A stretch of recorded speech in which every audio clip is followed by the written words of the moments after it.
Mtume sallallahu alaihi wasallam atuambia idha amma ahadukum an-nasa falyukhaffif, pindi mmoja wenu akiwa imamu kuswalisha watu, falyukhaffif, akhafifishe, afanye wepesi. Kwa nini ya Rasulullah? Mtume atuambia fa inna fihim dha'ifa, ndani ya hao watu unaowaswalisha kuna madhaifu. Ya Rasulullah, madhaifu ni kina nani? Asabi, mtoto mdogo ambaye hawezi hata kusimama kwa muda mrefu, ni dhaifu. Mzee ambaye ni mkongwe ni dhaifu, hawezi kusimama. Mgonjwa pengine amekuja hawezi kuswali nyumbani, ya kuzoea swali msikitini, ni dhaifu. Lakini haikutosha hapo, ametiwa pia wal maridha, na mgonjwa. Madhaifu mtoto na mzee, wal maridha na wagonjwa. Bado na nani? Wadhal haja, na wenye haja. Kuna wasafiri, kuna watu wana mambo mbalimbali. Pengine ukimweka pale kwa masaa yote atatoka kwenye swala na ingie katika mambo mengine. Takhfifan lana. Kwa hivyo imamu lazima asome fiqhul imam. Kuna fiqhul imam, fiqhi ya imamu haswa lazima asome, ajue mimi nikiingia kwenye qibla nafanya nini, naongoza nini. Kwa hifadhi ni kitu kikubwa, kwa hifadhi Qur'ani. Lakini isitoshe tu hifadhi Qur'ani tuingie katika zibla ama kibla kuswalisha. Tujaribuni kusoma na fiqhi, wakati tukiharibikiwa na swala ndani ya swala, namna gani tutarakibisha ndani ya swala. Lakini leo angalia masikitiko makubwa, watu huswalisha na hajui fiqhi yazungumza kitu gani. Maimamu takriba wengi, mtu madamu ni hifadhul Qur'ani, matajiri hutukua watu wanaohifadhi Qur'ani peke yake siku hizi. Wewe ukienda unafiqhi, ni mwanachuoni wa fiqhi ama ni unafiqhi umebobea na wajua kuswalisha, waambiwa kaa kando kwanza, tumtaka hifadhul Qur'ani. Kumbe ile hifadhul Qur'ani ni Qur'ani tu basi peke yake, hana fiqhi.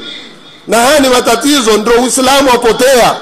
Wakati mmoja mimi kikumbuka, siku moja na swali katika msikiti fulani, swala ya alasiri, raka ya mwisho imamu akasujudu sijda moja tu, akakaa.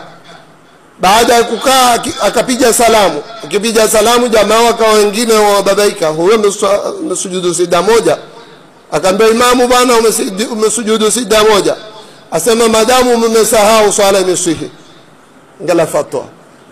Sijda ni ruknu min arkani Islam, ruknu min arkani salah, ni nguzo miongoni mwa nguzo za swala.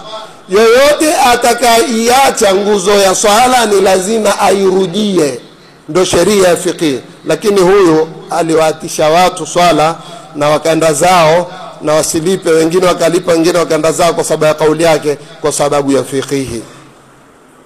Fiqh ni kitu kikubwa sana.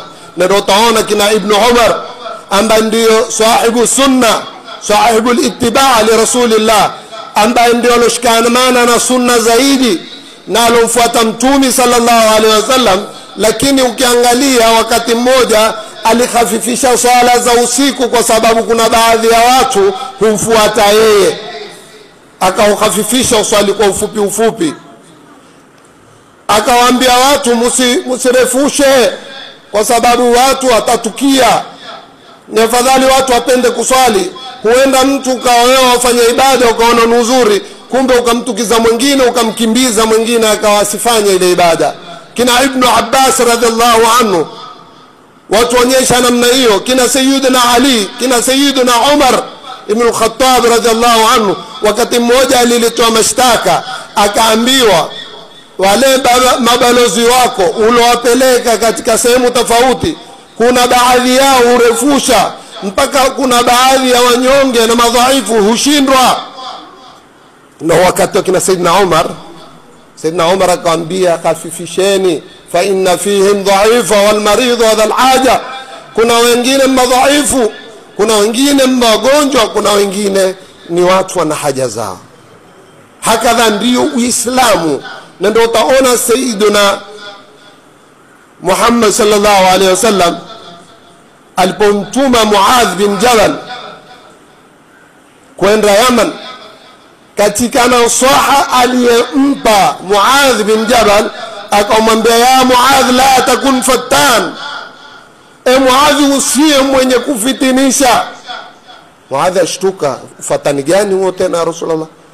Akamwambia, idha salla bin nas falyukhaffif, pindi ukiswalisha watu khafifisha. Naam, mtume kuna ahyanan akirefusha swala, lakini kwa sababu ya muraatu hali maamumina, katika kutunga wale maamuma, akiwaangalia hali yao na wao wenyewe wameridhika kwenda nalo. Lakini mtume mwenyewe ndo atuambia, fa idha amma ahadukumun nasa falyukhaffif, mtu akiswalisha watu akhafifishe. Na huo ndio ugonjwa. Mtu akishakupata mic na akishakuona mic hayatoki sawa sawa, aweza kusoma suratul Baqara mzima. Na ndio kisa kama kile kilotokea wakati mmoja, imamu akaswalisha kiblani, akaswalisha suratu al-Baqara, akaenda naye jamaa yaswali tu amesimama tu, akipiga salamu. Siku ya pili imamu akatangaza, bwana kesho inshallah taala tutasoma suratul Fil. Sasa jamaa hajui Qur'ani, haijui suratul Fil ni kiasi gani. Jamaa kitoka nje akamwambia, bwana mimi kesho siji kuswali. Kwa nini? Ika suratul Baqara ni namna ile, je suratul Fil itakuwaje? Kwa hivyo ndugu zangu Waislamu, fiqhi ni muhimu sana.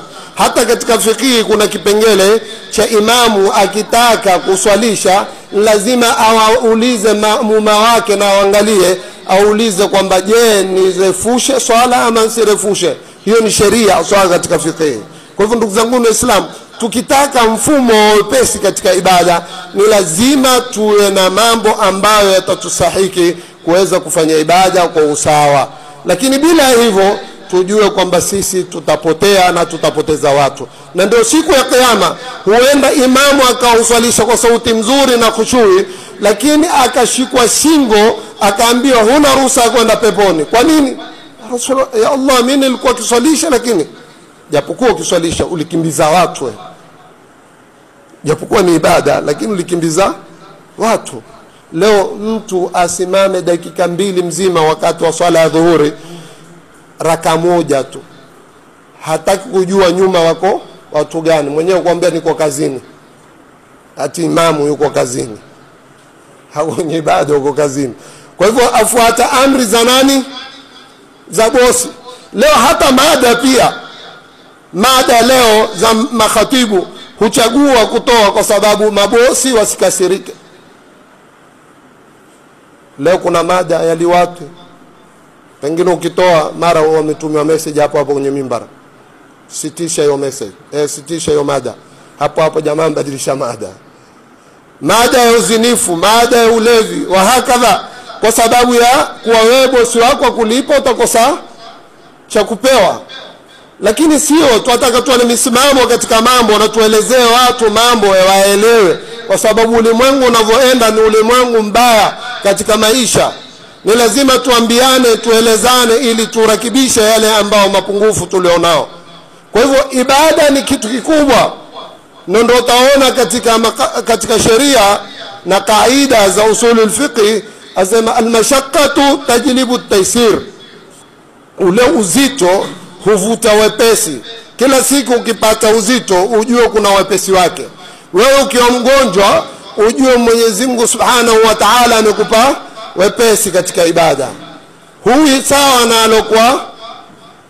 alokuwa mzima. Kwa nini? Kwa sababu wewe umeruhusiwa ikiwa ni mgonjwa pengine na huwezi hali yako watetema, na wajua kwamba wakati huu ni wa magharibi, nitakapokuwa sitotanganya swala mimi na ishai, sitoweza kuswali swala ishai, ruhusa imekupatia. Lakini mimi nilokuwa na afya yangu siwezi kufanya nini? Kuswali. Umepa nafasi ya kuswali swala kwa kukaa, mimi siwezi kufanya nini? Kukaa. Kwa kulala, kwa kuashiria ikiwa huwezi kabisa. lakini zote ni almashaqqatu tajlibu at-taysir. Kwa hivyo Uislamu umetuwekea uzito upate wepesi.